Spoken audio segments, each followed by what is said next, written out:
What's up, everybody? It's me, it's PLD.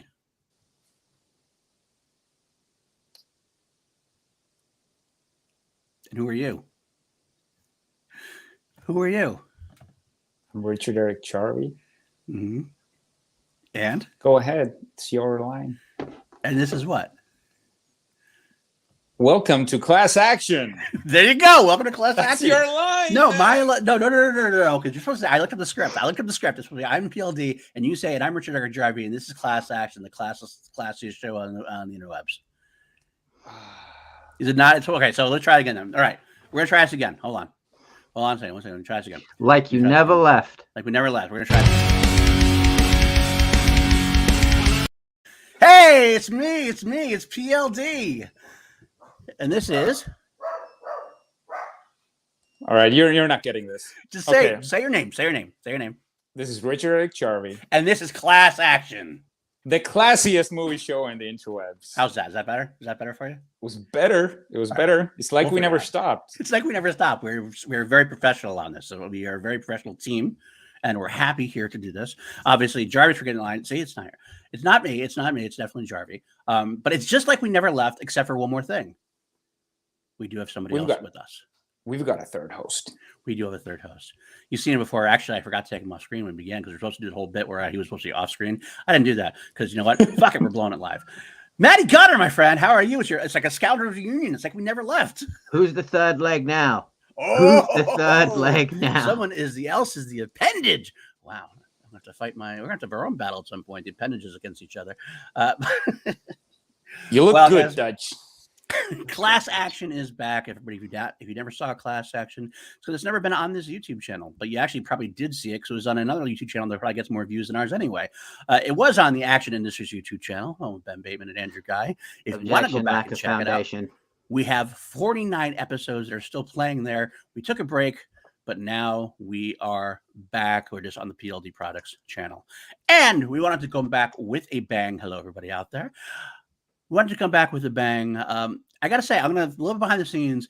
Jarvi and I have been talking about bringing this back for a long time here and there. Like we kind of like, was it going to be back for a full time? We're going to come back for at least for a one-off conclusion at least. And we said there's only one thing that would be big enough to bring us back to either finish it or to be so strong that it starts a whole new run. And that's what we're going to do tonight. It's the biggest actors in Hollywood. It's our favorite actors in Hollywood.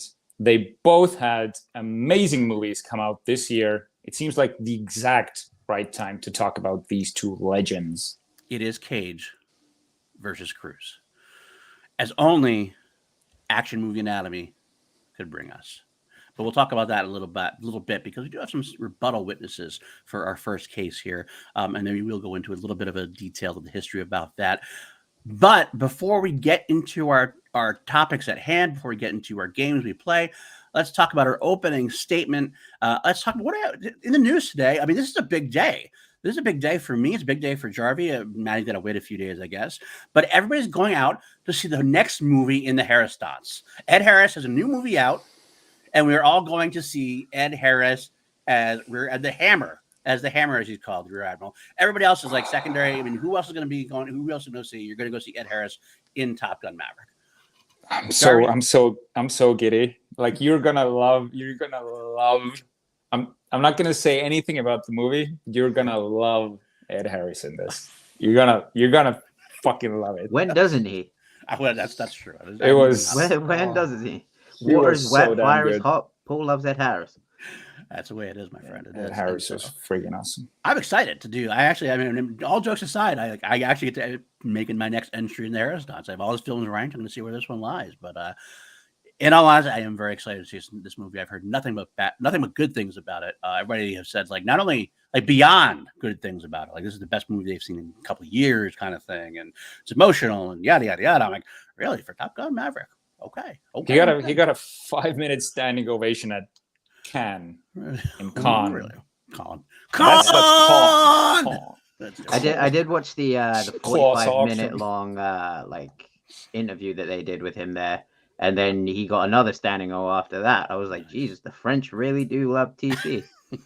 It's weird though, because they're usually more uptight than these artsy-fartsy movies, he doesn't feel like, an actor for Cannes and for the French. He's a crowd pleaser. He is a crowd. Oh, that's very true. He is a crowd pleaser. We're going to talk about that a little later on too. I mean, another crowd pleaser. No spoilers, Christo. No spoilers. No spoilers. If you spoil this, you're going to get kicked off this. Boom. Forever. But another classy event happened this week. We did have the drop of the Mission Impossible 7 trailer, or Mission Impossible Dead Reckoning Part 1. How do you actually do the punctuation there? I don't even know anymore. It's like Mission : Impossible. Is it a letter colon, or is it a dash? Dead Reckoning dash colon Part 1. MI:(DRP1). So it's M:(I) is how it's always done. Mission : Impossible. That's what it is. And then, but then you have like the subtitle of Dead Reckoning. Then you got the subtitle of number 1 of. I think then you got to go M:(I:)DR:(P1). I guess that might be how it does.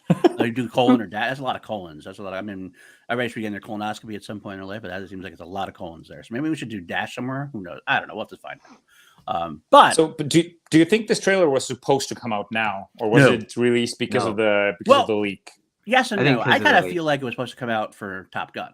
I kind of feel it was ready to go pretty much, and they were going to put it in front of Top Gun. I thought maybe at least in America. I'm expecting to see it tonight, in a couple hours. But because I was out there, maybe it would just they said, fuck it, we'll put it out there now. It's already out there. We're not going to have this other site, which I got to say, I'll throw PJ Campbell some love. He sent me the things like, holy shit, this is up. And I'm like, no. And I said like a foreign language on it. I'm like, I start watching. I'm like, this is fan made. It must be fan made. I swear to God, actually, part of the funny thing is while in some shots he does show a little bit of age. Finally, I feel like Tom Cruise is showing a little bit of age. Yeah. There were some shots where I was like, this looks like it's footage from the first Mission Impossible. I thought some of it was from Mission Impossible. I thought the desert scenes were maybe from The Mummy. Maybe I was like, that was BVS. That was BVS, right? It might have been BVS. But I swear it was kind of weird. I was like, okay, all right, let's see. But when I was like, I started seeing the stuff we had heard about, like the train sequence. I heard about all the things. I'm like, this is fucking legit. Holy shit! How has it been up for 3 days and only has like a couple 100 views? That was what got me. Like the fact they've been up for 3 days, and I only noticed. Literally, I messaged you, said, "Dude, have you seen the Mission Impossible trailer?" You told me. Dude, it's been up for 3 days. I was like, wait, what? Right. I was like, holy shit. How did that go under the radar? No idea. But it did get blocked not long after I found it. But then again, they released it out anew. So here we go. Do you think Cruise went on a tangent? Like, do you think there was a yell off? Like, I think he went full Les Grossman.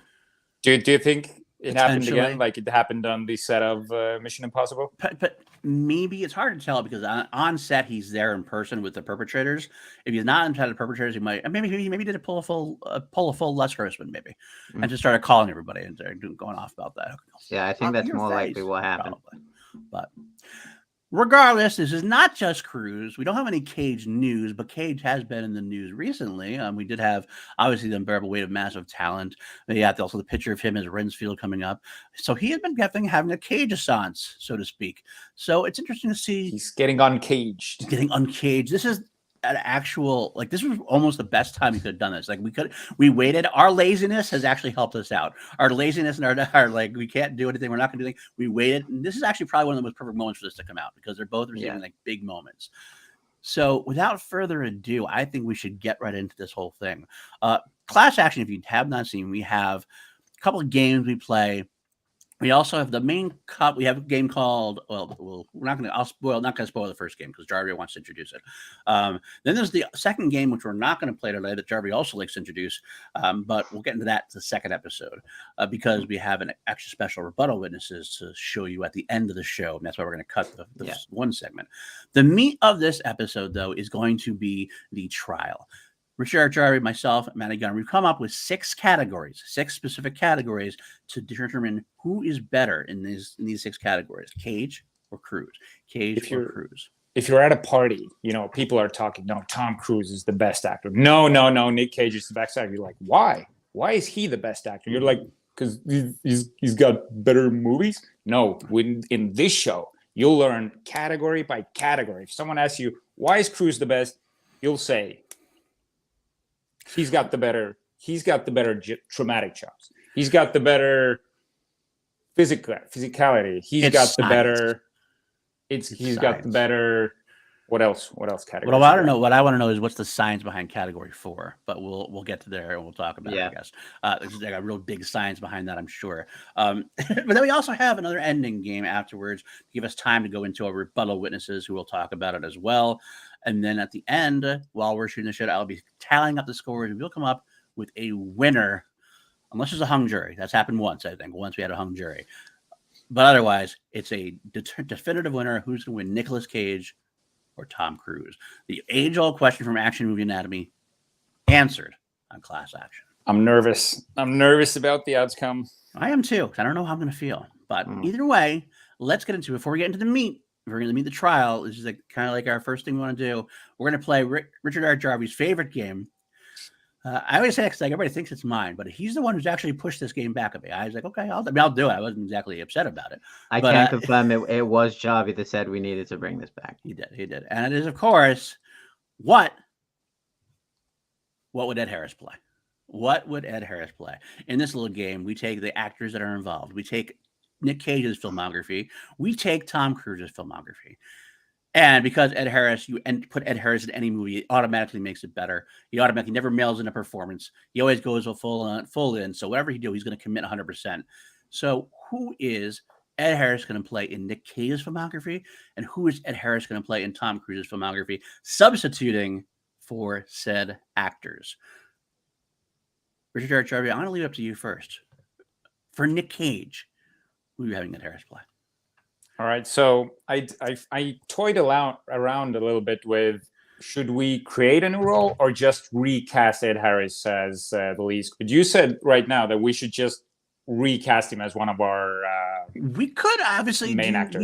You could put a new role. We have done that in the past. We always do that in the movie usually, but for an actor, I kind of felt like we should probably replace. But if you want to pitch something, the floor is yours, my friend. All right, so I'm gonna get to that one when we talk about Cruise, but with Nick Cage, I kind of have a clear-cut Ed Harris for this one. So we've done these weird ones before where we usually cast Ed Harris as, the more sensitive type, or have him in a rom-com or something just for like shits and giggles. But when I looked at Nick Cage's filmography, I want Ed Harris doing a Russian accent, and I want him as Yuri Orlov from Lord of War.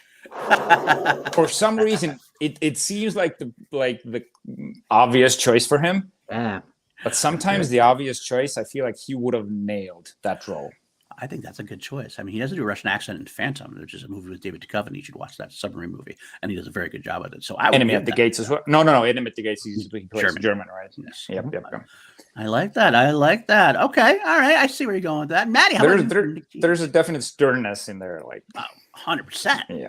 So I've gone with not necessarily replacing the actors we have, but acting opposite them. Okay. That works.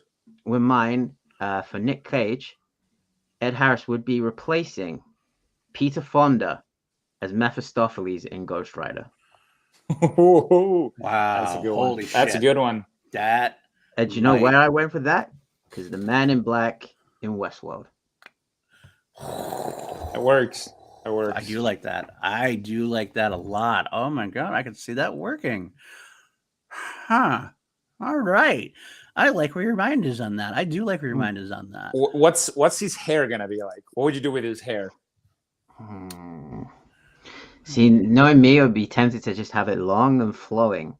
Yep. But I kind of like that. There we go. That's the costume. Way too fast. But that's the hair. That's it. But maybe do it. Maybe red. Okay. I kind of like that as well. Okay. Ginger Harris. Perfect. I like that quite a bit. Okay. Well, for me, for Nick Cage, I kind of wanted a couple of things. I'm like, should he do? I wanted a movie I thought was like maybe Red Rock West, but nobody really knows that movie, so I kind of didn't want to throw that one in there. That's a low key early Nick Cage movie. I want to see it done because it happened so recently. I want to see Ed Harris in Pig. Oh yeah, I knew you were. I thought you were about to go Ed Harris in Unbearable Weight, so you could see Ed Harris. I would be Pedro Pascal. I actually thought of that one.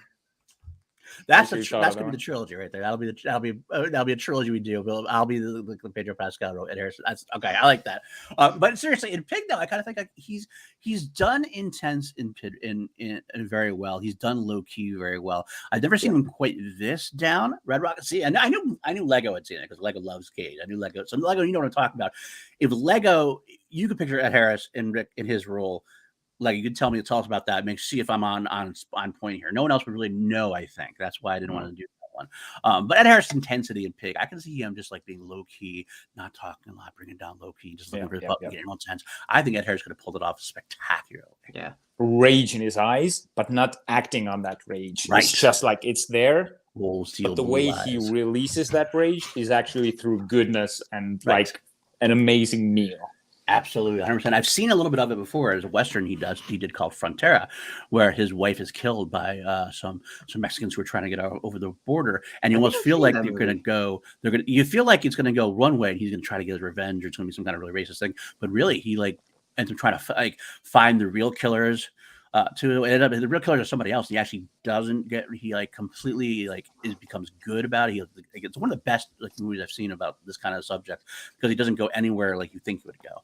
I do think it's a really good movie. But yeah, see, good, perfect. So, all right, there we go with that. Now we'll just do the Tom Cruise. Let's do it. Richard-Erik, Jarvi, what are you going to have Ed Harris play in the Tom Cruise role, or with Tom Cruise? It seems like with Tom Cruise. I am casting Ed Harris in Mission Impossible: Dead Reckoning Part 1. Ethan Hunt is in trouble. He's got no way out. It feels like it's over for him. Someone comes to the rescue. You think it's his old team. You think it might be Rebecca Ferguson. No. In through the door bursts Ed Harris, and he's called James Ethan Hunt. It's Ethan Hunt's father who comes to rescue him. They have a father-son moment. They get together. They beat the shit out of the villain. They come out on top. Boom. Movie. Jarvi, what have we told you about leaking scripts on the show? We told you not to leak the Dead Reckoning Part 2 script. Ed Harris as Tom Cruise's father. I may have gotten a semi. I'm not going to lie. I love that idea. I can see that idea going all day. That is a beautiful thing. Ed Harris, I would love to see Ed Harris Mission Impossible. You could even have a count to 10 moment where Ethan Hunt is the one who has a gun to his head, and Ed Harris has to go. No. I'm down here. You're up there. You have to make the right goddamn decision. The funny thing is, I love what you did with that because when you think about Ed Harris in the Mission Impossible, even if you like just passing through your immediate mind, well, he's going to be like the villain. He'll be the villain of the role of the movie. He'd be like the Philip Seymour Hoffman of the movie or something. But turning it up and having him be Tom Cruise's father, I heard what you said. You shut your fucking mouth. You keep Henry Cavill's name out of your fucking mouth. But no, dude, but I like this twist and turn better. I feel Ed Harris as the father, maybe the original Mission Impossible agent, kind of IMF agent, like maybe he founded IMF or something. That is spot on. I don't want to give mine because that's what I want to say now. That's definitely founded IMF. I like that. Right? Oh, so good. What a way to end it too. Bring it all back together. Oh, it's perfect. Then you should have his name as Ian. Ian. Because it's IMF. That's after him. Well, I like that. Hunt. I kind of like that too. Wow, that's so good. All right, Matty, what do you got? So my heart just jumped into my chest because I thought Jarvi was about to take mine. Okay.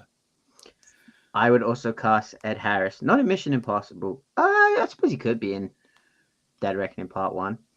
But there's some part of me that just sees him and Ethan in a restaurant in Prague, a piece of gum stuck to the fish tank. Ed Harris leaning in goes, I understand you must be very upset. I am recasting Ed Harris as Kittredge. I love that too. Kittredge. Oh, I love that too. Oh God, yeah. I mean, let's face it. Let's be completely honest with each other. Ed Harris could have played any of the villains' role. Like he could have been better. Whatever the guy's name was from the past two, from Rogue Nation and Fallout. I forgot his name now. All of a sudden, the guy that August Walker. Not that guy. The other guy that was actually in charge of the bad guys. Oh, I know who you're talking about. Yeah. I remember his name. The syndicate leader, that guy, whatever his name is, I forget his name. But he would have been doing that. He could have done all that stuff. He could have been the guy better. Nyquist and Ghost Protocol. He would have been a great villain. But I do like him as Kid Richard. He's more of a shit weasel when he plays Kid Richard. He's not your because Kid Richard's a bit of a shit weasel. Oh yeah, absolutely. I'm interested to see that works out. But just imagine those two in the restaurant, and it's Ed Harris and Tom Cruise like sitting face to face. I love that. And then Tom Cruise just leans in and goes, "Richard, you've never seen me." Very upset. I love that. Oh shit, man. Oh, you gotta see Top Gun Maverick. Oh my god. I can't wait. To see it. Oh my god. Can't wait. All right, we're going into my choice for Tom Cruise. I was doing the recast. Like I said, the whole time I was doing just recast. I didn't even really consider it. I started to probably consider other things, but I didn't. I recast my first. I just also thought I went through a couple movies. I'm like, okay, do this. Part of me wants to see him in Tropic Thunder as Les Grossman. As Ed Harris is serious. I think he can pull it off and be absolutely hilarious with it. He wouldn't even need the bald cap. He just has his own. But true. I think what I would want to see him is, and this is kind of more of a serious take, not as funny as you got, not funny, not as like in-depth, full on.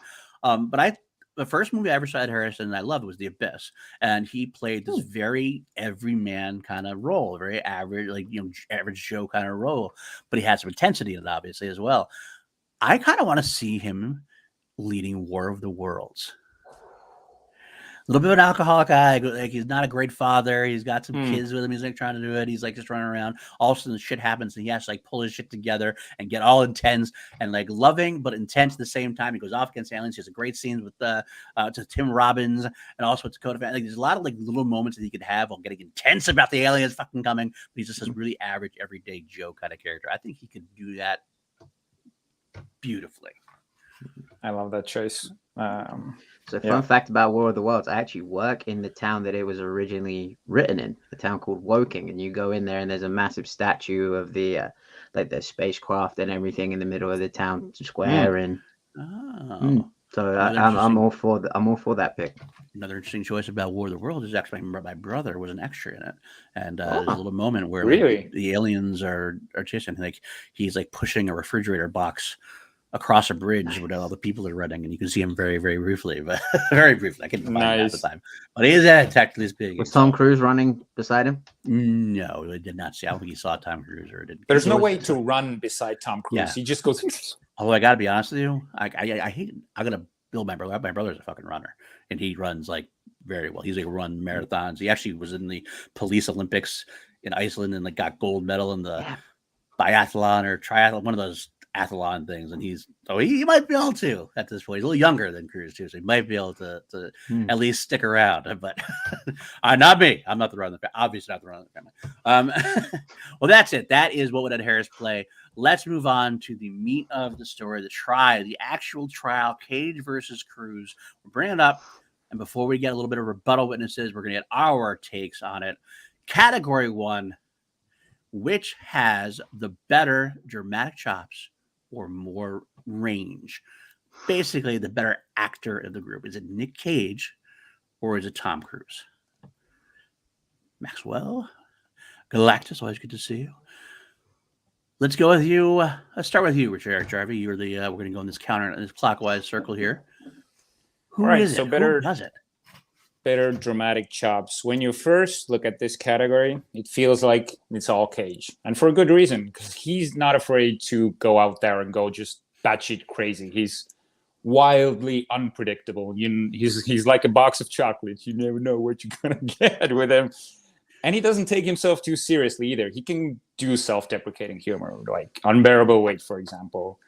Yeah. But he can also do some serious acting when he calls for it. Like, for example, Lord of War and Pig, like we just talked about. He doesn't always have to be out there, Nick Cage. He can be very serious and toned down. Now, you would think that Cruise doesn't really show a lot of range. He plays, similar characters, this sort of like everyman action hero. Like, for example, he's like the everyman, who's not the everyman, because he feels and looks and acts like every man. And like, for example, let's just say Top Gun, Days of Thunder, Mission Impossible, Oblivion, War of the Worlds. But when you look deep into his filmography, like besides all of these great everyman hero roles, he's got these wild ones as well. For example, Les Grossman, like we talked about. He got nominated for Born on the 4th of July. He played Stacy Jacks in Rock of Ages, where he did his own singing, which was an awesome role. Not the best movie, but a great role by him. And Cruise does show a lot of range in these sort of big blockbuster movies. Like Cage does it in these weird, out there kind of indie movies. But Cage shows range in these sort of, let's call them mainstream movies. Like I rewatched Top Gun again, and there's a scene where he goes to Goose's wife, Meg Ryan, and he sort of confronts her, and Cruise says nothing, just looks at her. And there's like this moment when he wants to say something. There's like nothing coming out. He's just looking at her, just starts crying. Like that moment, that's like the early Cruise, amazing dramatic chops in this movie where you wouldn't expect him to do it. This one still goes to Cage, though. Talking about, because this is what I was talking to Matty about before, is like, it feels like this probably goes definitely to Cage. Then you really look into Tom Cruise's movies and you're, oh my God, he actually has got these amazing like moments, parts. But Cage really, he has an otherworldly approach to acting, and he's like a thespian in that regard. And there's no way I could not give this one to Cage. All right. I think we're ahead of that. I'm actually going to jump ship, and I'll take on this one next. We'll just go back and forth here and there. The first sentence you said is like, this one looks like it's going to go to Cage, and you're absolutely right. It's going to go to Cage. That is not even an option for me. I mean, I did look at it, and I did say Tom Cruise does have some great moments. Magnolia is one. It's a great moment in that. He's got some moments, like he said, that moment in Top Gun is nice. The moment in he does some different kind of roles. I mean, here Lego says that Cage is a better performer than Cruise, been more genres and a wider breadth of characters than Cruise. That's true. That's true. But Tom, you can't sell Tom too short. He has done the Stacey Jacks. He has done Interview with the Vampire. He has done things like that. But at the end of the day, he settles down into this. He does settle down mostly into the Cruisy character. He plays Ethan Hunt. He plays Jack Reacher. And he kind of plays them kind of the same. Minority Report. I mean, not Minority Report's a little bit deeper, but Edge of Tomorrow seems like another similar character. Oblivion, he plays kind of a similar character. They're all kind of like, it's like basically you're going to get Tom Cruise, just what intensity level you're getting Tom Cruise, or how smart and how military smart is he? Is he like not military smart but really intense, or is he like super military smart? That's kind of like that's the thing for him. Although I will say also that Cage does have. When I was trying to go, okay, how can I give this to Cruise in a way? Because I try to do that sometimes. I look at things and I go, well, what about Cage? And it makes him not so great. I will say that Cage does, as much as I love Cage, he does have a certain, like, pardon the pun, but a caginess to him in terms of like, of course, he plays his characters that are all very out there, but he's kind of known for doing his really wacky stuff and really out there stuff in almost every role he does. But at the same time, it's not enough to take him down, because he's got some, I mean, Leaving Las Vegas is better than anything Tom Cruise has ever even come close to doing, to be honest with you. And he could do both action sequences, and he can pull off the meek guy like Stanley Goodspeed in The Rock. Like, well, of course, Tom Cruise couldn't pull off that Stanley Goodspeed type character. He could pull off the Sean Connery character. He could pull off the Ed Harris character, probably not as good, but he would have. But there's no chance he had in doing that meek character like that. Whereas Cage can do both. I do think that overall is absolutely has to go to Cage. Matty, you have give me a dissenter here, a sole dissenter. Okay, I'm gonna respectfully disagree that Cage is the better performer. Now, that's not the question we're arguing here. This is where I'm gonna get real lawyery. The question we are asking is who has the better range. However, I would disagree that Cage is the better performer, because you can watch Tom in, say, Born on the 4th of July. You can see him in The Last Samurai, especially. His role as Nathan Ogren. That moment where he's laying on the floor, he's having nightmares essentially of the battle that's just happened, the wars that he's fought before as Nathan Ogren. He plays this tortured soul, and he goes so deep into it that I feel his performances hit harder than Cage's, but I feel like Cage could do more, if that makes sense. I feel like Cruise is the quality, Cage is the quantity. Like he could potentially do more than Tom, because to be honest, I can't really see Tom doing a movie like Pig. Okay. I agree. But I feel like anything Cage has done has never really like emotionally hit me as hard as, say, the end in Jerry Maguire with, you had me at hello, or when he, realized about Dustin Hoffman, like he's got to protect his brother. Like a Cage role has never really hit me like that. And I'm not saying he's not a great performer, because he is. We all love Nick Cage here. I'm just saying that Cruise's performances really hit me harder. But again, that's not the question that we're asking. So I'm going to give it to Cage, because I think Cage has the acting chops to do more than Tom. Isn't Matty supposed to be the rookie here? He is. He's doing very good. He has the best fucking arguments here. I'm feeling jealous, man. Cage has as many muted, somber roles as does loud, bombastic ones. I agree, and I agree that's true. I agree, Lego, with that to a degree. But even in his muted roles, I kind of see the bombastic in his eyes, and maybe that's just me knowing Cage. I'm just waiting for it. That's just me. I don't know. I love him in this role. I love City of Angels, and that's actually a role. I don't know if you've seen City of Angels, Matty, because that's actually a similar. He does have a great, like, that emotional performance in it as well. Could you see Nick Cage do Count to 10 and sell it as well as Tom?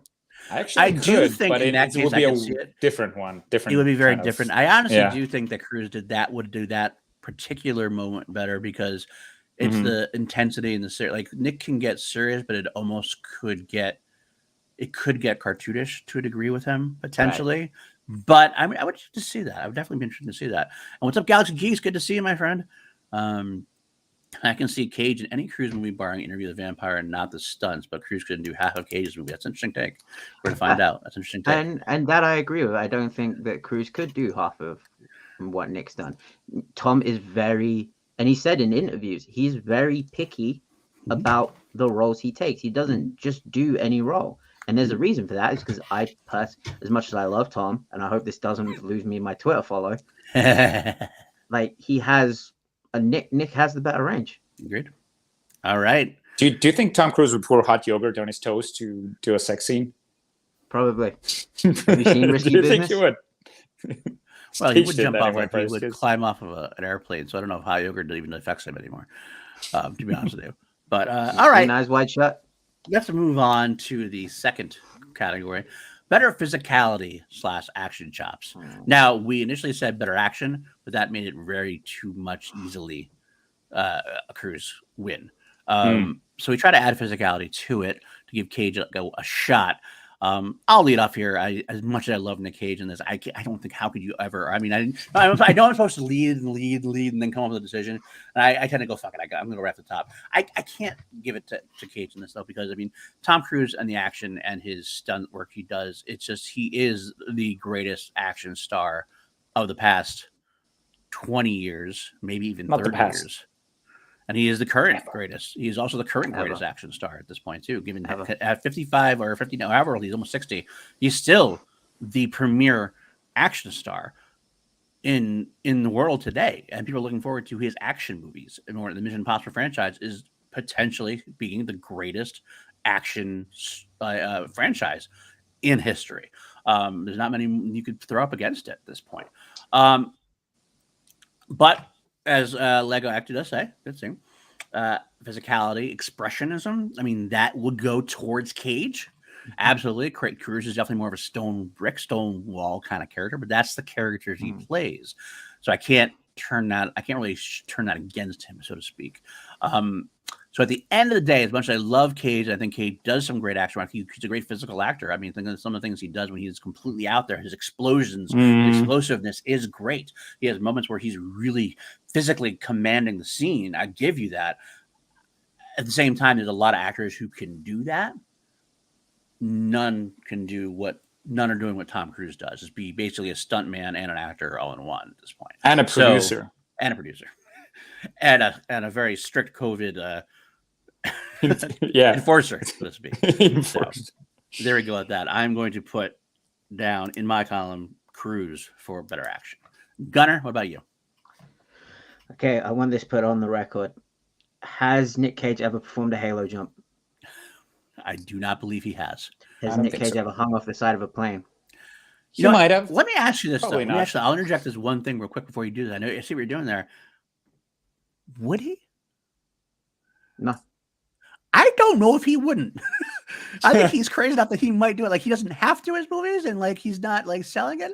But if a producer come up to him and said, "We want to hang you off a plane," I think he's crazy enough that he might do it. But I feel like he would do it with harnesses and everything, which leads me to my next one.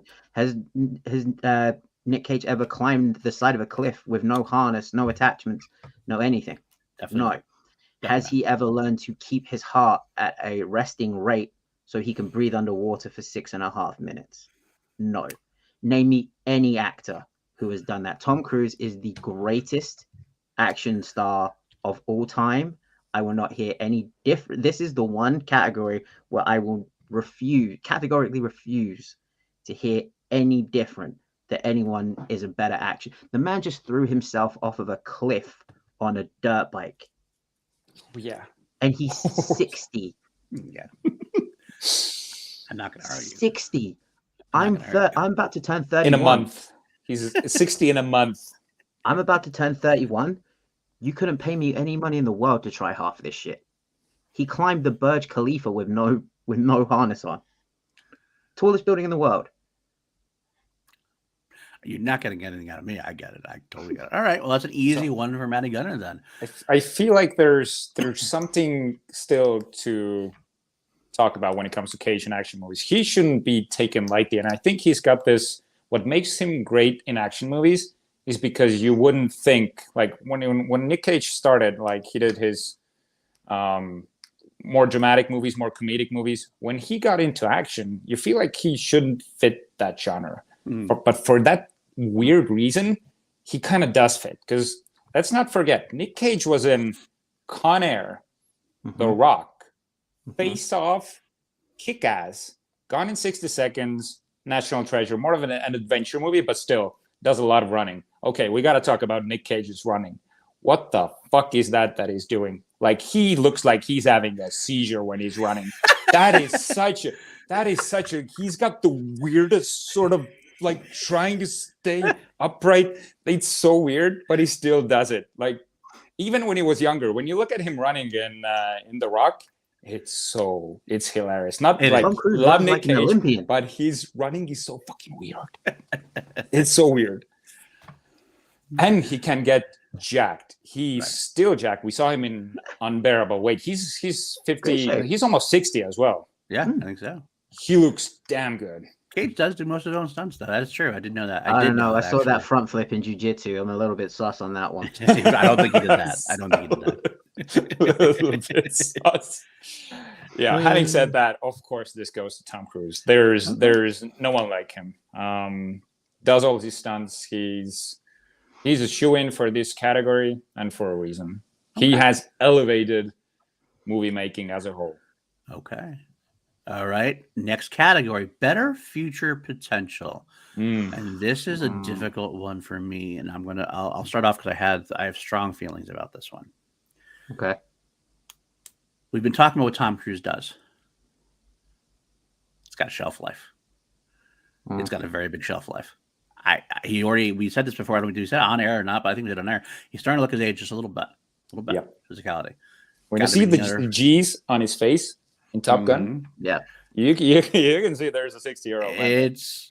It's going to end, and we're not too far away from Tom Cruise not being able to do Ethan Hunt anymore or Pete Macklin. I mean, there's two movies left of it. Yeah, and that's after this. That's it. And then what?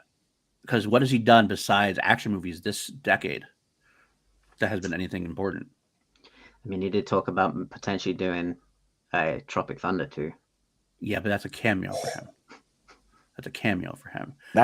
We don't know. Tropic Thunder 2 could be starring.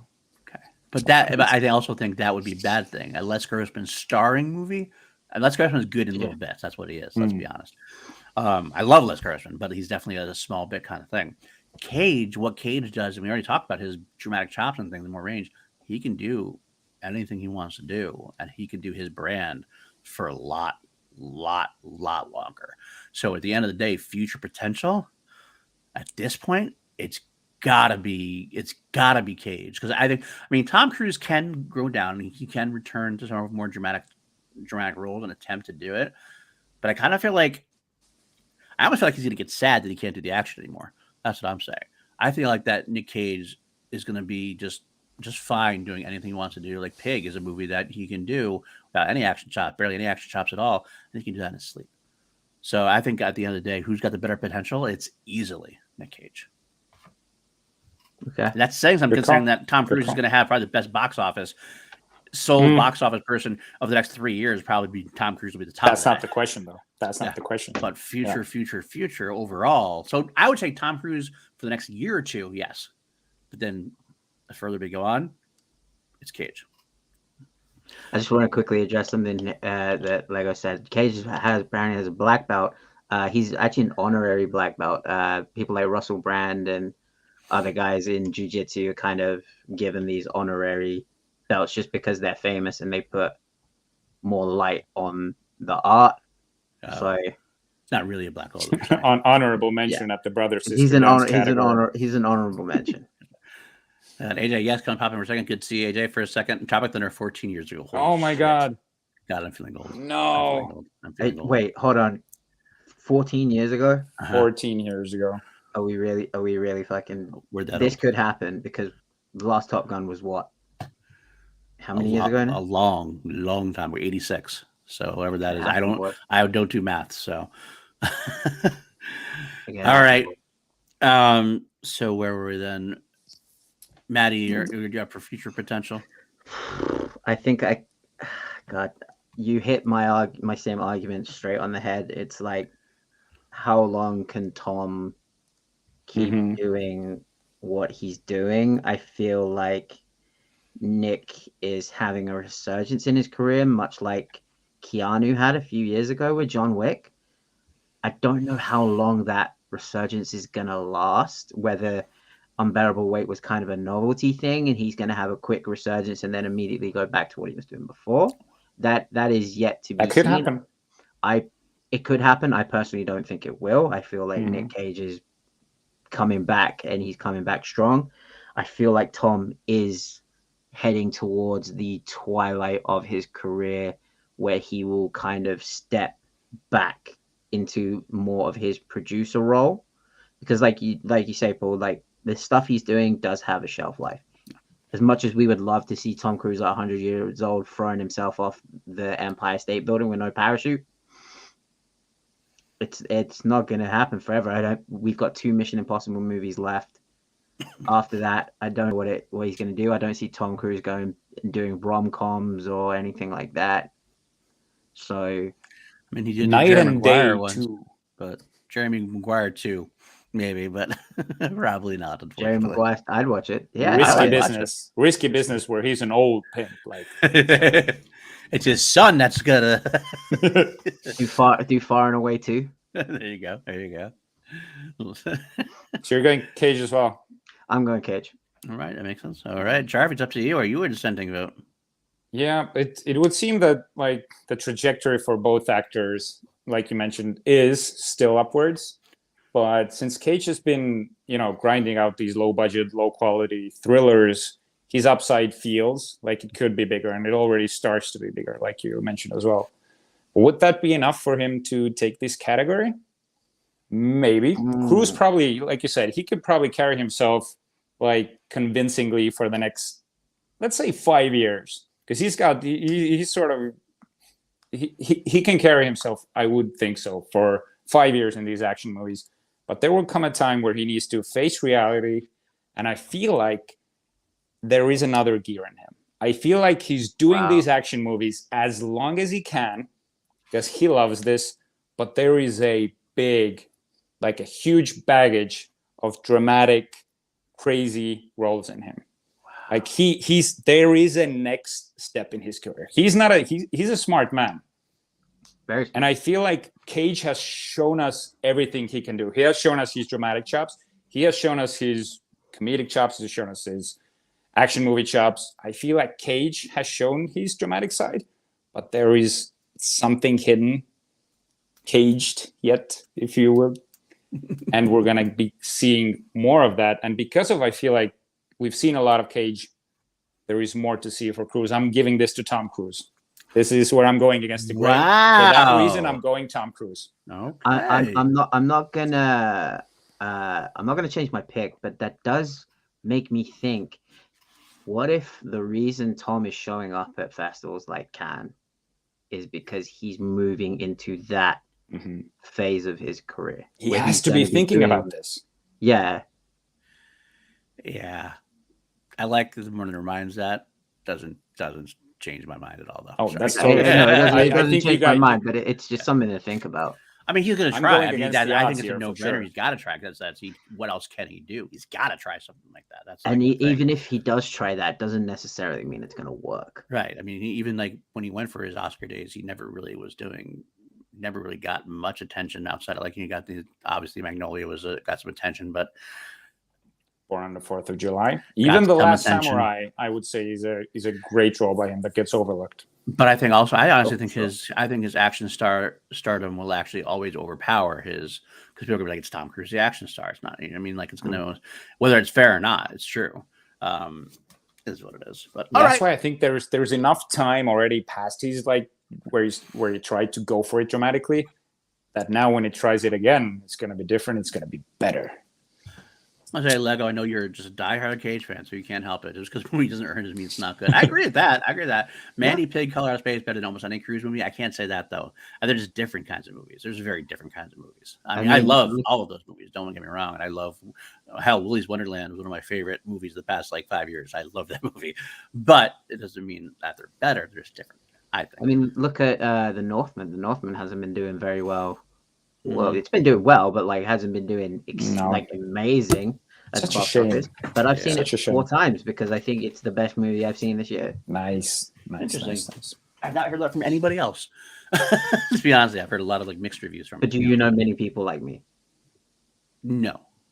But I know what you like, so I know what you're probably good in it. So, but anyway, number 4. This is the category that we have pure science to back us up, data, things like that to back us up. This is my favorite category. Who would you want to have a beer with more? Who do you want to go to a bar, sit down, shoot the shit with, toss some brews back, and discuss life? To me, I think this is a no-brainer, but I'll let you guys go first since I take the last couple. Jarvi, Maddie go first. I feel like Maddie has. Yeah, all right. I'll go with this one. This pick feels weird to pick this one. It's like picking, and I told you this before, it feels like picking between my children, which I don't have. I think I would like to pick Cruise, but Cruise, he's by far the more iconic figure. But when you look at Cruise and his interviews, he's like, it looks like what you see is what you get. This sort of super nice, awesome dude. He wants to please everyone. Going for a beer with Cruise, I feel like he will be counting his calories for a drink, thinking he can't stay out too long. He's got a big production meeting the next day, and he would cut the evening short. When you go out with Nick Cage, you would probably end up having a bottle of red wine that he rescued from a 300-year-old shipwreck in some dingy basement bar. Then you would go out and drop acid in a hidden warehouse somewhere in a freaking gothic rave and end up in Indonesia the next day, and you got no idea how you got there. I would definitely go for a beer with Nick Cage. That's a fair point. It's a fair point. And this is, I want to say hi to the future class action science correspondent, Brandon Hanna. Always good to see you, my friend. Hanna, what's up? And yes, okay. I like where your mind's at. Matty, where are you at in this? So mine kind of goes into science a little bit. Okay. I think this would be a good time for me to revisit the story of how I got my Tom Cruise Twitter follow. Okay. All right. Gets old, though. I was in Hollywood. I was walking, and we walked past the Church of Scientology. I was absolutely fucking wasted at this point. I was 3 sheets to the wind, and we went into the Hard Rock. it's relatively close. But I tweeted out, I want to get hammered drunk with Tom Cruise and ask him about Scientology. Tom Cruise did an interview recently where he says on set he expects people to ask him questions. So I want to follow up on my tweet. I want to get absolutely drunk with Tom Cruise, and I want to ask him these questions because he encourages people to ask questions. So I want to ask him about Scientology. I just want to know, because you hear so many things. So I want to hear about it from the other side. Okay. Someone who's actually involved. I know he's distanced himself a little bit from it, but it's just, I feel like it'd be a very interesting conversation to have with him. So you're going Cruise. Okay. It's like Scientology. And I just want to get him drunk and ask him questions about his career and That's just fair. be like, for one, what on God's name possessed you to take the role of Stacey Jacks? Oh, so good though. Why Dude, he would did his you own take that singing. role? He did live singing in the concert scenes. He sang live. He had the same vocal coach as Axl Rose for that movie.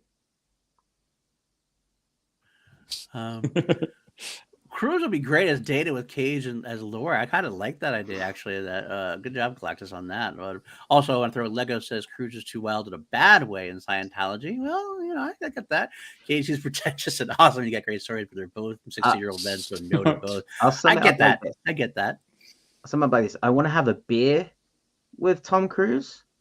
I want to do drugs with Nick Cage. That's what it leads up to when you have a beer with Beer's Nick warming Cage. up. All right, for me, I thought about this one a lot. And again, my initial thought was gotta be Cage, because again, Tom Cruise he's like, how could I even stand next to Tom Cruise? Like, I wouldn't even that's a god. Like, that's a god, a physical specimen, and I'm definitely not a physical specimen. I don't know, this doesn't look right. And then I started thinking it would be really cool to see Tom Cruise, like, because he's so intense about filmmaking and about action stars and everything else and the things he's seen, the stunts he's done. He would give us some amazing stories.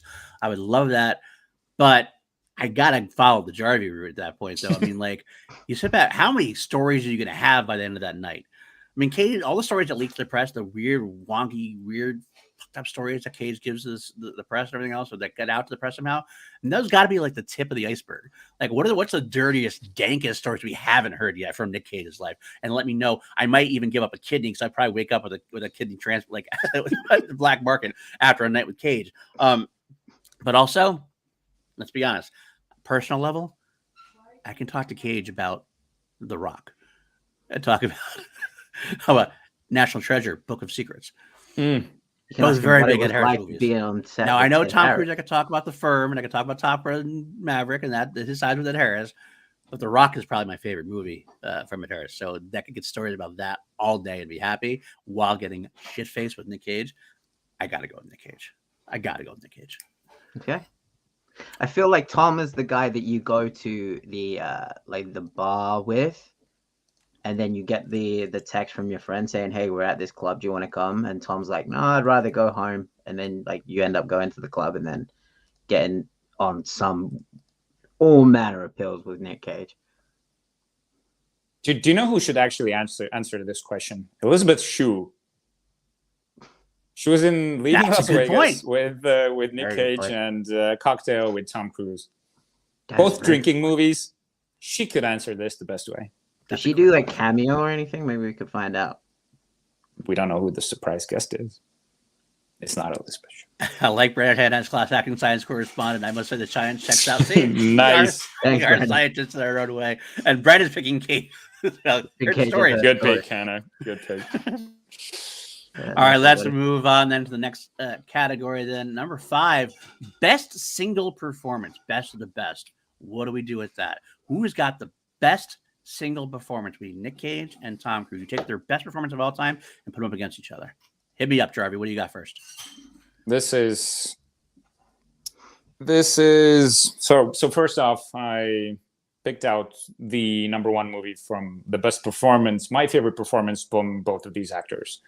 For Cruise, I picked, this is no surprise, The Last Samurai. I feel like this is as much of a dramatic movie as it is an action movie for him. For Cage, that was really hard to pick, but I landed on Pig. And I landed on Pig for a reason, because we've seen Cage, again, do these outlandish, crazy bursts of energy, whatever. Pig, he shows that there is so much underneath. There is so much bubbling, all of this emotion, this built up angst, and he just delivers this nuanced, perfect performance in Pig. And this performance is what takes this category for Cage over The Last Samurai. Just when you go see Cage in a movie, you are going in to get wowed and entertained by what crazy performance is doing. When you go to see Cruise, you're usually going to see his whatever his big stunt is, whatever his crazy action movie is. So in all, this category has to go to Cage. Fair game. What do I do? It hurts my soul to pick Cage over Cruise so much. Matty, what do you think? I'm going to counter Jarvi's statement. I'm going to counter his argument with the same one that he was going to pick for Cruise, with The Last Samurai. Because I feel with the role of Nathan Algren, you get what you want in the Tom Cruise action. We see the samurai sword sequences with the three men in the courtyard of the Emperor's palace. You see the big action sequences, him in the trees just as the samurai are about to attack for the first time. So you get what you want to see from Cruise, but you also get something that I think a lot of people don't give him credit for, and that's his ability to go against what people expect from him. You got to watch Tom Cruise. You expect risky business, cocktail. You expect this swagger, this essentially cockiness, and he's even admitted to it in interviews. Like he's a fairly cocky person. But then you get to Nathan Algren, who is, as I said before, he's such a tortured soul who has been through these wars. You see him, he starts as a drunk. He doesn't care about the world. He doesn't care about the samurai or anything. He's just there for the money. And that's something you expect of Tom Cruise, the person. As like you hear these stories, you think, oh, Tom Cruise, he's just interested in the money. He's not interested in the art. And I feel like the role of Nathan Algren is kind of a reflection on Tom, in that he grows to understand this different worldview from somewhere completely across the other side of the planet in the way of the samurai, this ancient way, the Bushido code. He learns it. He spends time around the culture.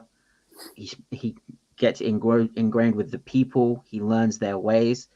And I feel like that's something a lot of people would be like, I wouldn't expect that from Tom Cruise. But at the same time, he also gives you what you want from Tom Cruise. And I feel like just doing something different doesn't necessarily, match that. If that makes sense. We know Cage can do 1,000,001 roles, but seeing something done by Cruise like that and done that powerful. Interesting enough. I'm going to say I'll bring Lick up. She's definitely got opinions. I love her for it. She doesn't think Tom Cruise is a very good actor. Every movie she's done, she'd always enjoy it more if it's played by somebody else, except for interview. Okay, I mean that's something you could say. I see where you're coming from. I disagree a little bit, but in my end, I will have to say that my initial thought was it's got to be Cage in general, because I can't think of anything Tom Cruise has done that's even close to Leaving Las Vegas, which is probably one of Nick Cage's greatest performances. I mean, he's got a couple of them out there, but if I'm going to pick one, I'm going to pick Leaving Las Vegas, because that's his Oscar win as well, right? That's his Oscar win, exactly. Yeah. I mean, that was him just putting on a phenomenal, heart-wrenching performance in a movie I don't ever really want to see again, because it was like just heartbreaking.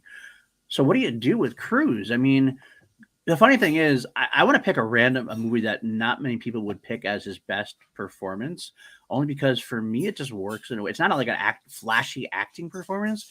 For some reason, it works for me. I love him in A Few Good Men. I think it's a very different role than he usually played. I mean, it's definitely got the cockiness still. He's still young and flashy, but there's something vulnerable about him. He has these great moments with Kevin Pollak. He's talking about his father and things like that. He has that moment with Jack Nicholson where he's like surprised and shocked. Back and forth. Right. The first meeting between them, when they're meeting, Jack Nicholson is giving the speech, which is wildly inappropriate. Right? And he's standing toe to toe with one of the greats, and he doesn't back down, and he feels like he belongs there. And at the end, it's like this great moment where he gets Jack Nicholson to understand, and gets him to admit he ordered the code red, and he had a moment of like vulnerability, of like, "Holy fuck, I just won!" Like this is a great moment. He's like, "Yeah," and it's just a great performance for him for that. That's why I love him in that role. I gotta be honest with you. That's my favorite role of his, but I still think like that's still kind of a good role, great role. And he's great in I do love him in Last Samurai as well. But I kind of feel like honestly, Cage could have pulled it off, and I think Cage could have pulled it off and been just as good in it. To be completely honest, wow, I really do. I think there's a potential that it would get too cartoony with him, but I think he could have pulled it off. I guess sneak. You mean Nick Cage as Nathan Algren? Yes, I do think he can. I'd love to see that. I would have put Nick Cage as Billy Connolly's character. We got Matty's game still coming. We got Matty's game still coming. I'll just say this, Matty.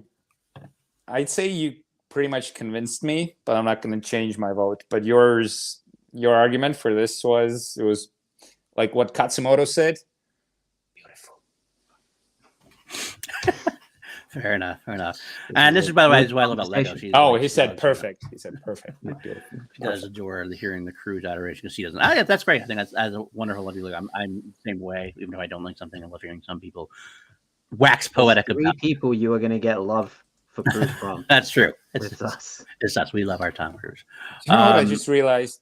Not both of them, or neither of them, have like excellent chemistry with female leads. Like. Cage has great chemistry with the pig. Cruise had the best chemistry ever with Katsumoto. Yeah. They've got these female leads and they whatever, but neither of them really have that. Permission to approach the bench. Go ahead. When did Nick Cage ever marry one of his co-stars? Yeah, but was that a marriage? I mean, how long? How much of that was married? They had a kid. So did Michael Jackson. Sure, but like Tom Cruise must have had some chemistry with her. I don't know. I never saw him. I'm talking about on-screen chemistry. They're both too big. Nick Cage and Meg Ryan did very well, I thought, in City of Angels. I did think they had some good. Yeah. You know, younger versions of both had better chemistry when they sort of turned into these massive movie stars. It was better, like less and less. Man, we should have had on-screen chemistry as one of the categories. That would have been fun. That would actually been fun to discuss. Oh well, next time maybe. Maybe we'll do it if we do. Oh no, I'm not going to say it. If we have a hung jury, then we'll. All right.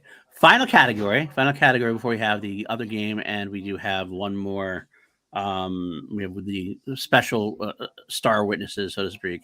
How about most consistent filmography, quality-wise? This is a tough one to a degree. It's I want to say it's tough. Not tough. The truth is, I'll say it quite frankly. Nick Cage has better highs, I think. Sometimes, but he also has better lows. But he has far more lows. Also, that's Matty. He's not talking about substances. Not substances. I think Nick Cage at his best performances, his movies could be phenomenal and out there, and also creative. Like I love Tom Cruise and I love his action movies. And they do worlds for action, but they're also, you know what you're getting with the Tom Cruise movie all the time, pretty much. Mm-hmm. And that's the definition of consistency, which is why I give Tom Cruise the categories. But when Nick Cage unleashes and you get these really bizarre, artistic, out there movies, I can't help but think that Cage has a more interesting movie when he's at his best. When he gets into that zone, he can put some fucking amazing shit out there. But he also did a lot of paycheck movies, especially toward the second half of his career, where you lost the trail a little bit there, bud. And so consistency, I just wanted to give Cage some love because I do think for such an easy choice, of consistency, I just want to at least throw out there why Cage does have his great moments. But consistency-wise, Tom Cruise is exactly what I just said. You know what you're going to get from a Tom Cruise movie. You're going to get in, you're going to see some great action, you're going to see some great fucking flash, you're going to see a cocky guy being cocky and being funny in that way, shape, or form, and you're going to be entertained for 2 hours. So that's pretty much what it does there. All right. Gunner, I want you to rebut me right now because you got really excited about that, really upset. So let's see what you got to say. There is no franchise more consistent than the Mission Impossible franchise. And I am putting the Mission Impossible franchise over the MCU. I am putting it over Star Wars. I am putting it over DC. I feel like those movies are the most consistent, and we are getting 9 of them. Are we getting 9? Yes, 9. So you have that, and let me use an analogy that I think you'll like, Paul. Nick Cage to me is like Queen, he's great, but some songs he tries to shoot for something a little bit different, and you're like, I see what you were doing there, but that didn't really stick for me. Whereas you have Tom Cruise, when like what you're gonna get. Tom Cruise is like Metallica, like what you're gonna get, but it's still gonna sound great either way. It's like it's that like warm, comforting blanket that you're like, I feel safer with Tom Cruise's filmography because I know what I'm going to get, and I know I'm going to enjoy it. Nick Cage, I'm going to be. He may shoot for this. He may fly too close to the sun and get burned, and it's a bit like, I see what you're doing there, bud. But I probably wouldn't. Hindsight's 2020, but I probably would have skipped that one. I would say, I see what you're saying there, but that's why I have all the Queen albums, and I only have a handful of the Metallica albums, because I don't need to get every Metallica album because I'm good. Fair enough though. And let's see, was question about consistency or just quality overall. Nick Cage has more great movies than Cruise has, so AJ said average or total is Cage semantics. I think we did consistency. I mean, the thing was most consistent quality. So most consistent quality does, like I said, go down to average wise. Yeah, that is true. Consistency is quality, and average is Cage. I mean, that might be true for exactly the same reason. Like I said, the higher Cage, the lower. I mean, so we'll have to see. But if we went with consistency, which is what the category was, we got to go Cruise. I got to throw out there also my friend Jason, a real life friend from like right around here. Good to see you always. And yes, we all love Tom Cruise and Tropic Thunder. Les Grossman might be one of my favorite roles from him of all time. Not might be, is one of my favorite roles of all time. So. And I also feel like Tom Cruise, every movie he's trying to one up himself. I mean, especially with the Mission Impossible franchise, like he's constantly looking to be like, what can I do next that's going to blow people's mind? I feel like Cage is like, I'm just going to turn in a good performance and I'm happy with it. Whereas Cruise is like, what can I do to push myself? This is an interesting question, yes. Would you, because about Queen Metallica thing, would you own more Cage or Cruise movies? I guess consistently speaking, I probably would own more Cruise movies because they're consistently good. Cruise movies are now, at least right now, are an event. Because of who he is and because of who he's working with, too. We get exactly with Christopher McQuarrie, all this thing. So you look at, like, it's like, okay, it's Mission Impossible. I know what I'm getting. The Cage movie is not automatically like, oh, I got to see Cage do this or that. It's like, oh, I wonder what Cage is going to do. I'll see it and I'll stream it and go from there. I'm sorry, it's an interesting thought. I'd still definitely give it to Cruise at this point because it does say consistent. But, all right, Jarvi, what do you got on it? Yeah, Tom Cruise is the poster boy for consistency. The only thing to add... both of you didn't mention already is the fact that he pretty much makes his own movies. He's the producer. He's if not the de facto director, he's there like Kaczynski, McQuarrie. They're pretty much like an extension of Cruise. And he's just that pushes it over the line for Cruise in this category that he makes his own movies. He's his own captain. All right. Well, that is it. I will not tally it up yet. If you haven't been tallying up, good. We'll see, because we're going to play one more game and we're going to get our rebuttal witnesses. Or we'll see what's going to go on here. I'm not entirely sure. I have an idea. I want to pass through. I might just try to blow something live. We'll see. But right now, we're going to go with the second game we're going to play. Before we tail it on out of here, we're going to switch Cage and put him in a Tom Cruise role.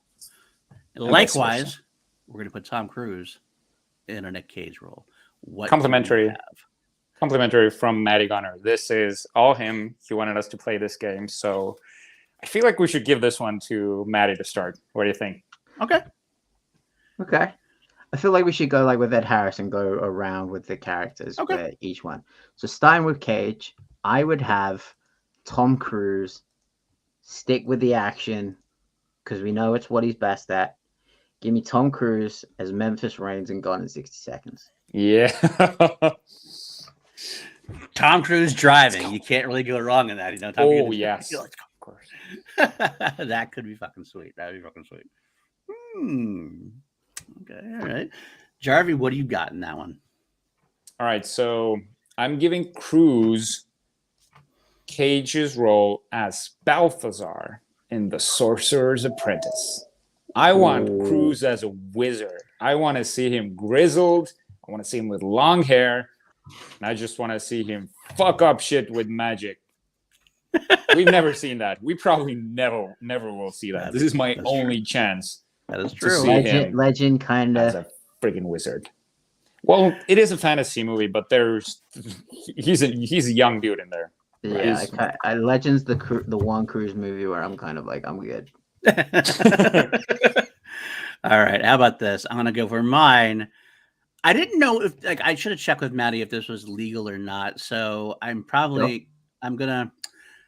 give you two because there's one that's might be skirting the rules. Whatever you were gonna do because I skewed the rules of Ed Harris, I'll allow.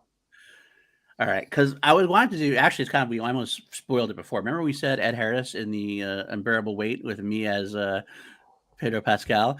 I want to see a sequel to Unbearable Weight and have Tom Cruise as the star and have a Tom Cruise super fan be the role, and we get to have a meta Tom Cruise super fan exactly Tom Cruise in that. It's like you don't have to actually switch and put him in that role. That movie replaced. Yeah. It's like the sequel, same type of story, but a Tom Cruise with a super fan like with him. That was my skirting the rules a little bit. I wanted to try that out. What do you think? I love that. I love that. Yeah, that's great. As long as I can be the super fan of yeah. I want to see him. I want to see him make fun of his height. Yes. I feel like that's the one. Like he's so hung up about it. Yep. Because that's like a complex for him within. I feel like if he would do it, he would feel freer. Never. He go to the showroom like, is that my motorcycle jacket? Where he's trying to climb the same wall as Cage and just like he would go into the room and he would see, is that the box that I stood on in Eyes Wide Shut? I'll give you 50,000 for it.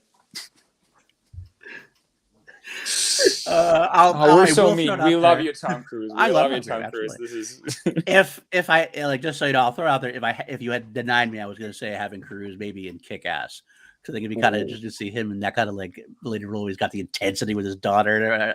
Do you think he could pull off the burning scene? I don't know. Wow. Sort of yelling. He says some weird shit when he's burning up. Like, all right, give it to me then, Matty. Where do you put Cage in as a Tom Cruise role? This was kind of fairly easy for me. I want to see Nick Cage do the "Show Me the Money" sequence with Cuba Gooding as Jerry Maguire. Just screaming down the song, "Show me the money!" I could see Cage doing that all day. I can see that. I like that idea. Actually, that's quite funny. Real quick, I was throwing there. Yes, that's a good question. That's a great question because and that's what it would bank on. I kind of feel like he could if he's put in the right role as he gets older, a few more years down the line, he'll start to have that about himself. I kind of feel like he would. And before I go in there. Cage and Far and Away. Awesome. And Cruise and Face Off. Oof, that would be good too. No, we should get a face. There's a Face Off sequel coming, but Face Off Cruise Control. Nice. Just hearing do Face Off Cruise and Cage together. Oh, replace Travolta with Tom Cruise. Just saying. Just throwing it out there. It could be kind of cool. That could be spicy. I would love to hear Cage do an Irish accent in Far and Away. That'd be great.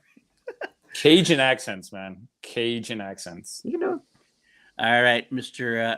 Jarvi. Then, what do you want to put Cage in? Mr. Jarvi. I'm putting Nick Cage as Stacy Jacks in Rock of Ages. We haven't really seen Nick Cage. We know he can sing though. He does these weirds. I think it was even in The Family Man where he does this la la la la la la, does his whole shit. But he really can carry a tune.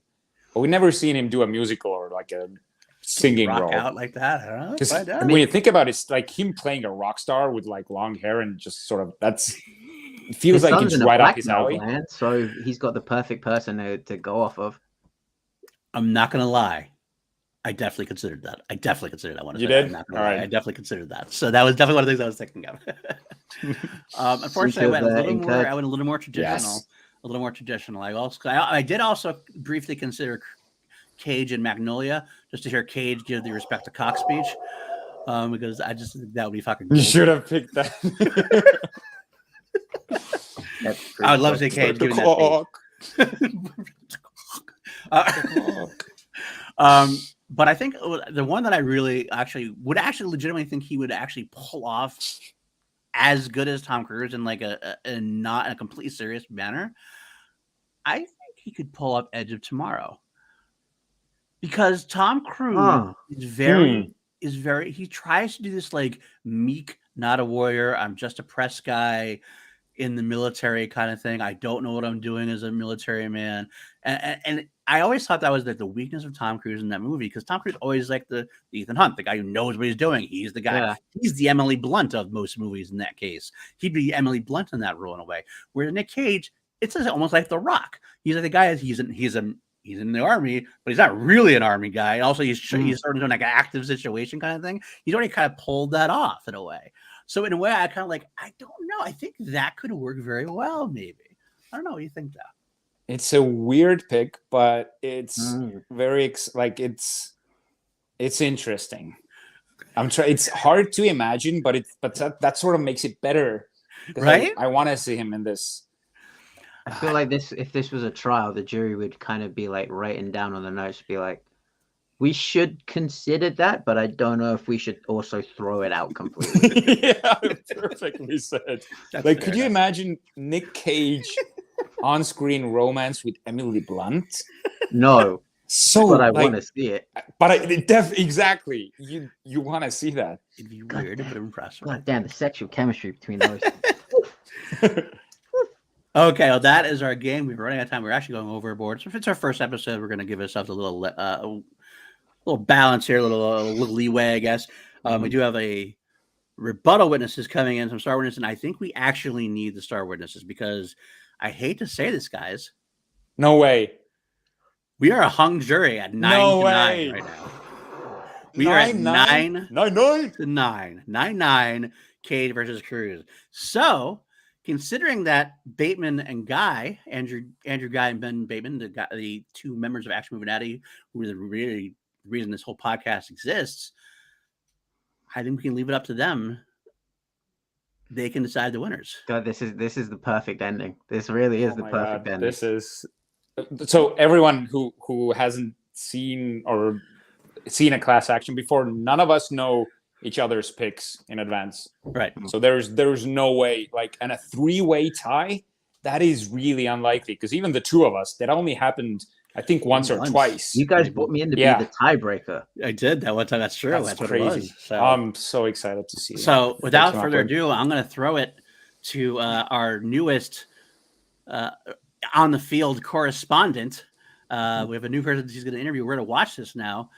On the field correspondent who's going to discuss this, we can actually watch it together. Thank you, PLD. I want to thank you for all you do. You are one good-looking dude. Now, a little history is in store here for Class Action. Class Action wouldn't exist without two gentlemen and a podcast. The podcast was Action Movie Anatomy on the Popcorn Talk Network. The gentlemen were the hosts Ben Bateman and Andrew Guy.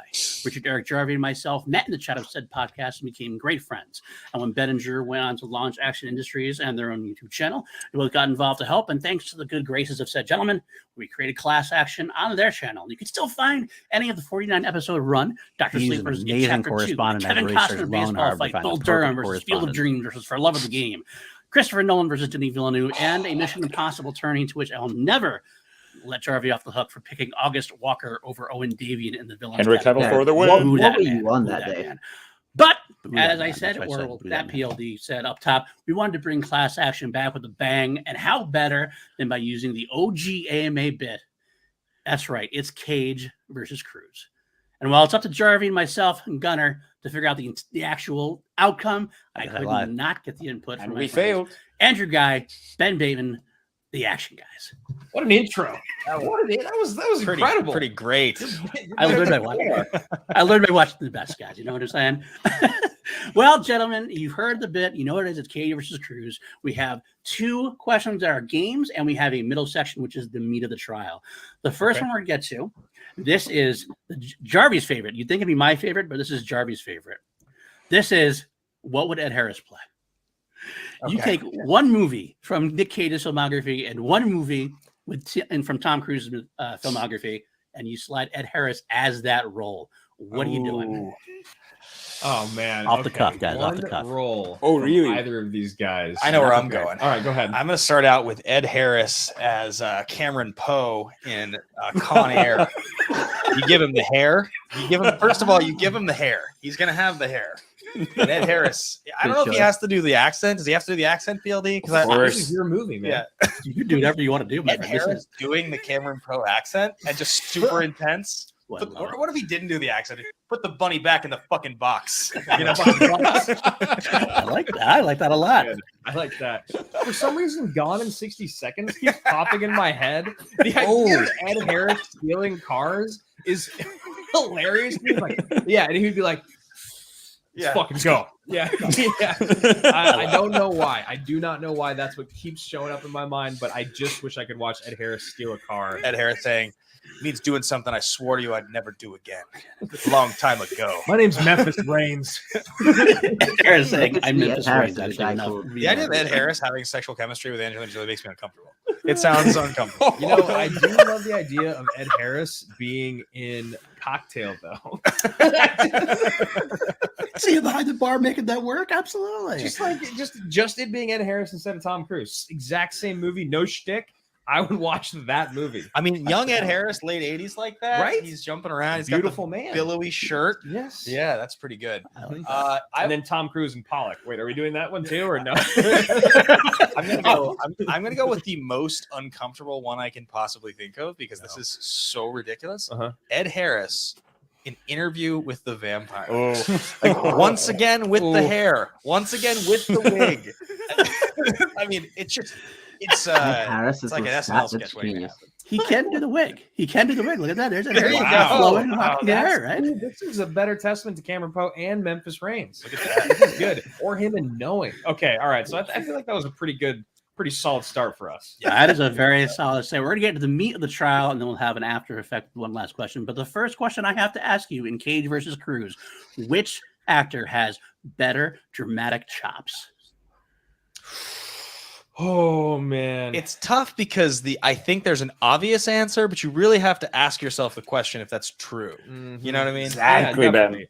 I think I still have to lean that way just because there's with all the emotional moments, because I think of some of the most emotional moments for me in Cruise's career, and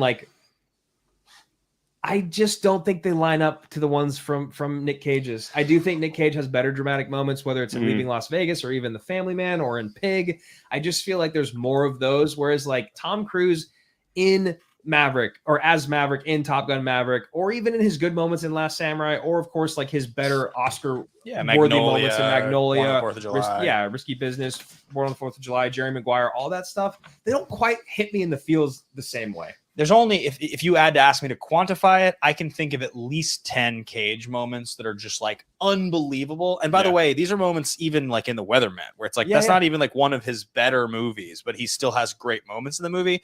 Whereas Cruise, if I'm being honest, there's about 5 or 6 real moments in the whole career that are oh my God, acting. And they're Tom Cruise catered moments. Frank T.J. Mackey is a character that it wasn't written for Tom Cruise, but wow, what a great character for Tom Cruise to play. Whereas when I look at the best moments in Cage's, from Leaving Las Vegas to Adaptation, you're that's just a great actor in his element doing his thing. It's because Cage, the difference, and the reason is because Cage, his whole career, has swung for the fences. Now, sometimes he strikes out, but a lot of the times he hits a home run. Whereas Cruise has kind of tried to hit a double or a triple most every time, and he's basically always gets on base. He almost never strikes out. It's a great hockey reference. Yeah, good point.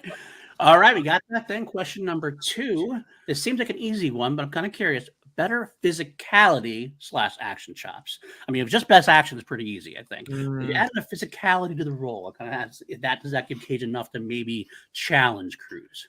I just keep thinking of Cruise doing the backwards going up 6-pack moment when he's in his 50s. MI5. And MI5. One of the most attractive moments on screen. I was just how do you look that way? How are you doing these things? I don't think there's ever been a moment in Nick Cage's career where I've watched him in an action movie and been wow. Other than when he takes the bullet in the arm in Con Air and doesn't flinch. I just think about Tom Cruise being Top Gun Maverick working on the plane. He's like, oh God, he's so physical. Yeah, it's definitely Cruise. I mean, and Cruise is also like a much smaller person than Cage. I feel like the fact that he sold us on being an action guy at like 5'6". He's been living on an apple box for 3 decades. The flying knee in Jack Reacher. I mean, he just destroys Jai Courtney. I have to go Cruise, even though I feel like in a bar fight, Nick Cage might stab him and win, but who knows? That's true. I think Cage would definitely fight dirtier. That's for sure. I was going to say Cruise would fight as fair as he's supposed to. Nick Cage would definitely be the guy to break the bottle. I mean, Cage is not subject to the same laws as other men because he's his hands are lethal weapons. Yes. All righty. Question number 3. Now, this is a deep thinker from me. Buy or sell? Better future potential. Oh, that's a good one. I actually really like that one, and I immediately am going to sound off with Nick Cage. I feel like they're both having this insane moment in their careers, but Tom Cruise's is kind of like almost a swan song to his incredible action career, whereas it feels like Nick Cage is like reminding the Gen Z and the younger millennials, like, yo, I was respected by your parents and the older millennials for a reason. Like, I'm a good actor. You watch Pig, you watch, the unbearable weight of massive talent, and you're reminded like this could be that moment that we used to talk about on anime all the time, where Nick Cage is coming back. He's getting close to his 60s. He's going to be grizzled, and he's going to have that great Oscar run. I agree, because I think Cage will keep doing what he's always done, late 50s into his 70s. I think he'll keep swinging for the fences. You can do that at all ages with all kinds of parts. Cruise, if he keeps swinging for the fences as an action guy, at a certain point, he's going to run out of get hurt. Runway. Shelf life. Yeah. Now there is the chance, of course, that Cruise makes the decision to go back to the 90s thing. And I'd be so down. I would be. He's such a good actor. Like, it would be so fun to watch him. But I think it's Cage. I just think people have become so accustomed to Cruise doing what he's doing that they would not. He needs time away the way that Cage has had. Yeah. But we haven't had time away from him in so long. That's fair points. Absolutely. I agree with you guys. It's got to be Cage for myself, but I'll get to mine more later on. Let's hear from you guys for question number 4. Which one do you want to have a beer with? I know. Go ahead. I've sounded off first on most of these, but 100% I know who it is. It's Cage. Yeah, Cruise would make me feel bad. I feel like somehow he'd be like, "Oh, a beer, huh?"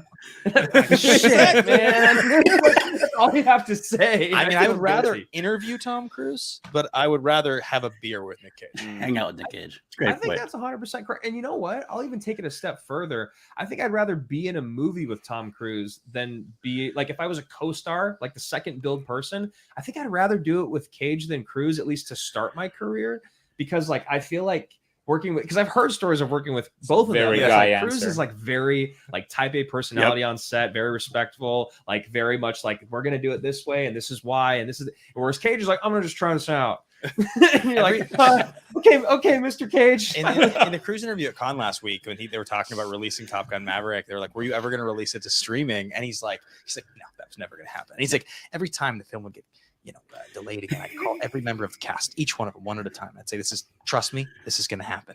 Like, can you imagine being his co-star, being Glenn Powell, and like getting the phone rings? Oh, it's Tom Cruise. It's Tom Cruise calling me. Yeah.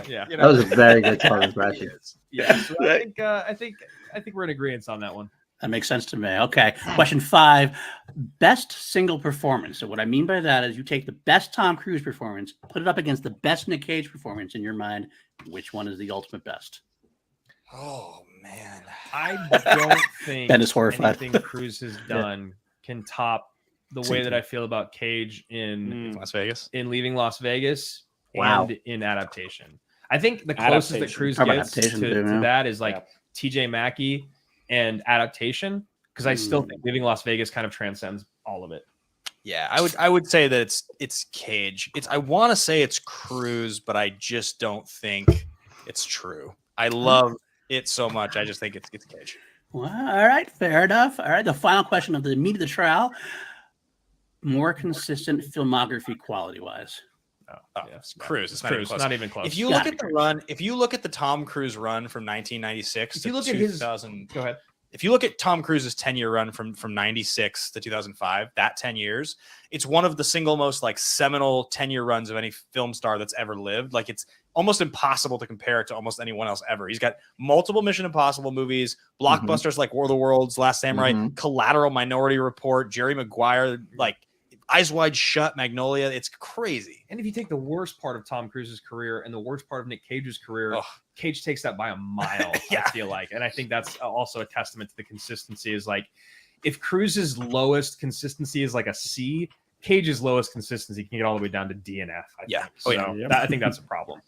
That's true. I get that. Fair enough. Fair enough. Okay, that is the last of the trial and the last game we play. Switch Cage with a Cruise roll and put Cruise in a Cage roll. Oh, yes. Okay. All right. Okay. I want Tom Cruise in Face Off. That is what I need. Could you imagine a Face Off with Tom Cruise and John Travolta? He's Castor Troy. Those theaters would have burned to the ground. It would have been too much. It would have been too much for everyone. Too much sex appeal. I gotta really think about this for a second. And then to cheat again, I want to go. Oh no, Tom Cruise in National Treasure. You would run better. Written on the back of the Declaration of Independence, we have to steal it. I think here's my answer.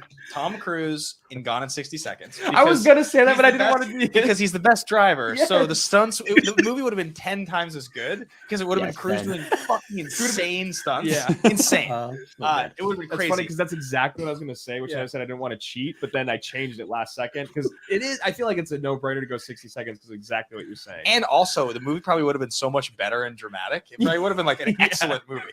Even though I do love that movie. And then on the other side, I'm going to go this one's good because I think about it again with the hair. Nick Cage in The Last Samurai. So I actually think shocker. Kind of joking, but I also actually think that it's so ridiculous that it's Tom Cruise anyway. Yeah. That the fact that it's just another white actor who's the same age, I think Cage would have been equally good. It could have easily, he would have been excellent. If he took it as seriously as Cruise did, it would have probably been more believable as an alcohaltic.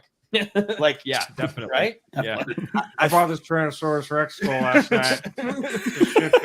I think that actually would have been awesome. That does. I want to see both those movies. Although I was kind of curious. I did want to hear if you were going to give Cage giving the Respect the Cock speech for Magnolia. I thought I was hoping to get him to do the doing TJ impression. Mackey, I feel like would be a little creepier than it needs to. Well, guys, thank you so much for doing this. I will say it looks like the action guys are voting Cage. We're going to have to find out what happens on the rest of class action. We'll get Jarvi and Gunner involved.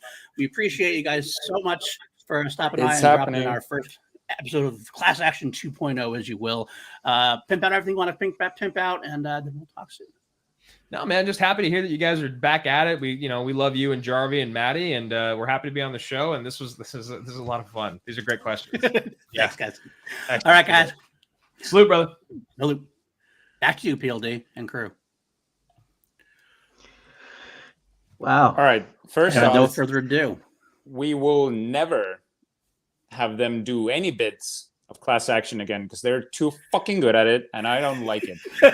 All right, Ben and Drew, you're done. Cutting them off, huh? You're too fucking good. They're too good at this. I kind of might have spoiled it because we were in a hung jury going in, but Andrew, winner of Cage versus Cruise after all this time is NICOLAS CAGE. 17 to 13, as it were. Damn. That far apart, huh? 4 points apart. They we had them 9-9, and they went almost all Cage except for they actually, it's funny, they're both on the same side every time. Except, and they picked Cruise for action and Cruise for consistency and filmography. But everything else, they went Cage, both of them. So it is Nick Cage defeating Tom Cruise. Yeah. Wow. I did not think this was going that way, though. Listen, man, we have to respect the verdict. That is the verdict, my friend. There's no appeal. I mean, maybe there's an appeal later on. Before maybe our last episode ever will be Cage versus Cruise 2, and we'll have new topics, new categories or something potentially. Maybe it will. Every once in a while, we'll just kind of bring back an old one and try to see what things change, or new categories might be a new trial. We'll see. But that's next time. This time, Nick Cage is your winner. Justice has been served. All All right, guys, that ends up this show. Thank you so much for joining us for about an hour and a half. And we usually try to do these in an hour, but we had some extra stuff going on this week and everything else. We're going to be back every Tuesday at the same time with different actors versus actors, franchise versus franchises, director versus directors. Could be characters versus characters. Could be anything we really want to do. Versus movie. Composer versus composers, movie versus movie, franchise versus franchise. Whoa. Did you say composer versus composer? I could, but we can't do John Williams because there's no one else who can come close to him. So it can't be John Williams. Anybody else versus anybody else we can do. And that's it. But Zimmer versus Gianchino. Or we could do something like that potentially. Absolutely. I'd love to do something like that. But anyway, if you're joining the Patreon, patreon.com/PLD projects, you can join us at some levels. You can actually suggest topics for class action that we will consider. I'm saying we'll definitively do it at this point. Maybe high enough patronage. I'll say I can't deny you. But yes, we'll do that at this point. That'd be great. Thanks to Jay, and thanks everybody for hanging out with us. Thank you, especially that. Yes, my anniversary was yesterday. Thank you so much, Jay. Oh, anniversary. I didn't know that. Thank you. Congratulations. 19 years. Wow. It's crazy. The big 2-0 is right around the corner. I know.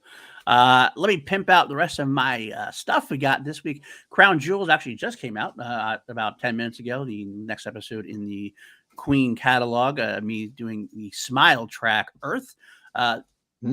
We are doing two mediocre white dudes on film. That actually has been delayed this week because we had a glitch we had to take care of, unfortunately. I love that show. We will be doing that. We'll be doing Lord of the Rings trilogy for our patron, Brandon Buckingham. Of course, you can find me on the Action Industries channel. I do produce the Action Guide every weekend. I can also find me on the Movie Trivia Schmodown. We write questions for them, myself and PJ Campbell as well. And at the patron level, we do a Two Mediocre White Idiots in a Box is our special show. That's PJ and I talking about Doctor Who. We actually did our last episode of Doctor Who, the Water of Mars, which is my favorite Doctor Who episode of all time.